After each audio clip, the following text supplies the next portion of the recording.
Hello and welcome to this episode of Enforce Tac TV, live from Enforce Tac 2022. Together with me is Leon from AXSOL. Hi. Leon, thank you for having us, Actually, you're at my show, though. Thank you for being here. So before we get into your company and the products that your company provides, we are going to talk about how it feels to be back at Enforce Tac. To be honest, it feels super awesome to meet people again, to go out, to show your solutions, to get the feedback of the customers. I mean, this is what exhibitions are about, right? So we've been off for 2 years. It's true. It's good to be back on the ground. Exactly. So, Leon, for those people and those viewers who do not know about AXSOL, what does your company actually provide?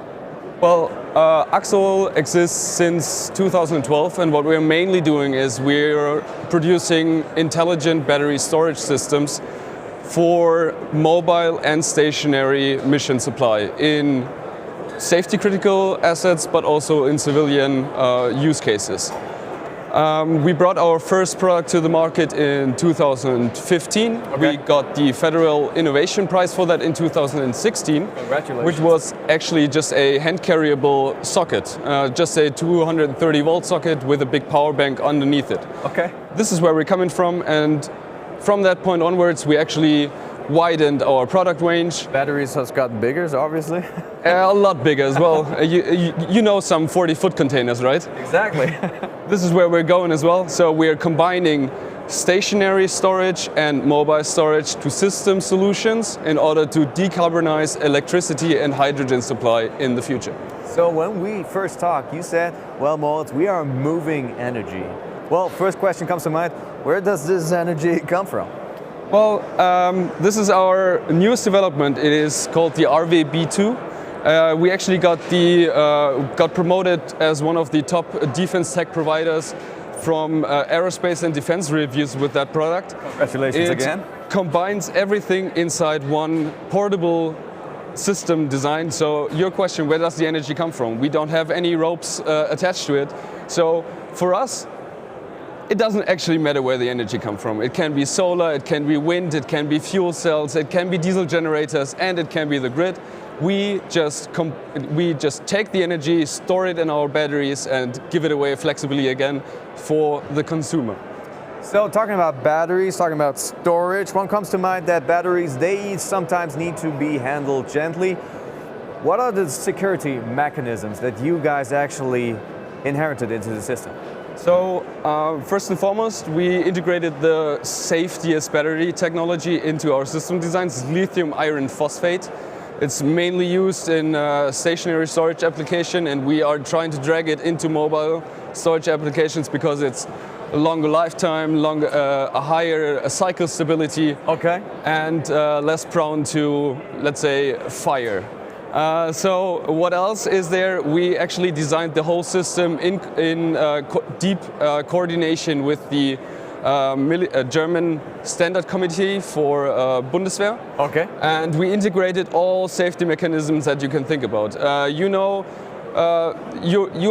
feel safe at home, right? I do. I wasn't prepared for the question. Yes, I do feel home. With the safety measures you have in your electrical installation at home, I mean. Exactly. So we have switches. Exactly, and we have more of them in here. We have a safer system design that you have in your house. We have next to those switches, you know, from your wall box there. Exactly. We have insulation, insulation detection, whether you have any errors inside the system or something like that. So the whole system design is so that no user is getting harmed while using it. So now that we know that it doesn't matter where the energy is coming from, you can store it, and now that we have made sure that there's more mechanism of safety integrated here than in my house. So what are the core fields of application in this product? Well, this system is actually designed, its first and foremost purpose is the hybridization of existing diesel generators. Okay. Especially in the field of military, everything runs with diesel. Pretty much everything. So in the first step, when we're trying to lower emissions, when we're trying to lower our carbon footprint, The same thing as we did in our cars. We have a combustion engine, we put batteries next to it, and we lower the consumption of it. Yes, sir. So the same thing with that. We just plug in the diesel in front of in the front of the battery, and the battery actually communicates with the diesel generator, so it automatically starts and stops the diesel generator when the battery capacity is at a low point, so it recharges the battery. You can still and further hybridize it over renewable input to lower the consumption again for a little bit. This is the core use case, but there are different ones as well, especially let's say when you are in surveilling or something like that, you want to survey a house or whatever.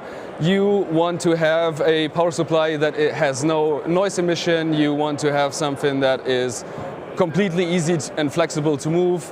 So this battery can actually power any camera system, radar system, or let's say communication system for a couple of days without having to think about the energy supply of your application.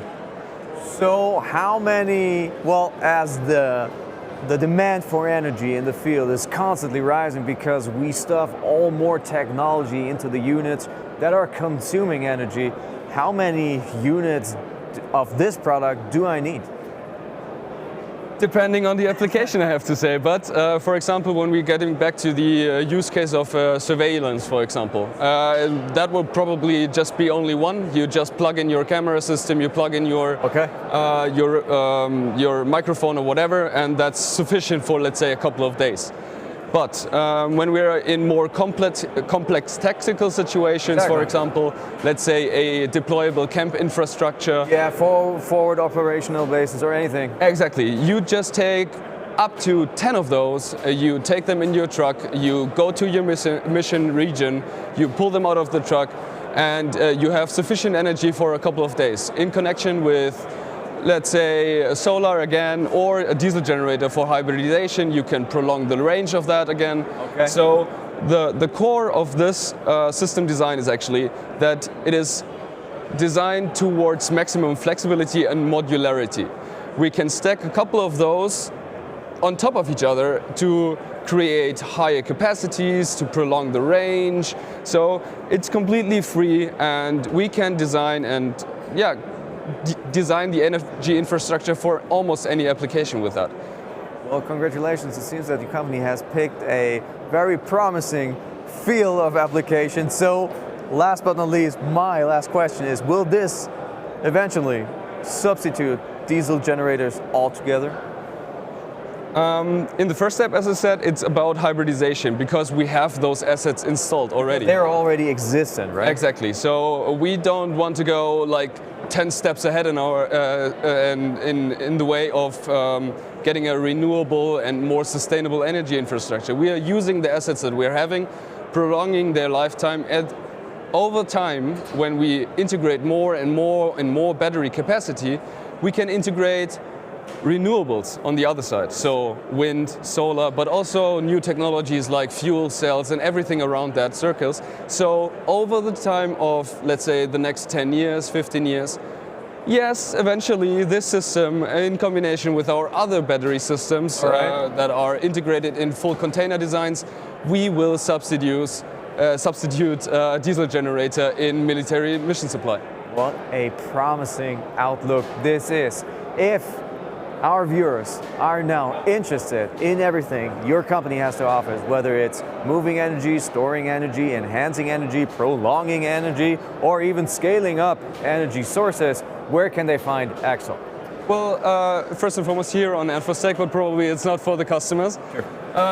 You can find us on our webpage, AXSOL.eu, on our Instagram and social media channels, whatever. And our company is based in Würzburg, in the middle of, quite in the middle of Germany. So quite a nice place, actually. It is. So it's always a pleasure for us to have customers on site. So feel free to contact us. Leon, thank you so much for your time. If you happen to like this video, please feel free to give it a like. If you have a question, feel free to drop it in the comment section. And also, we'd be happy to gain your subscription to this channel. Leon, thank you again so much for your time. you.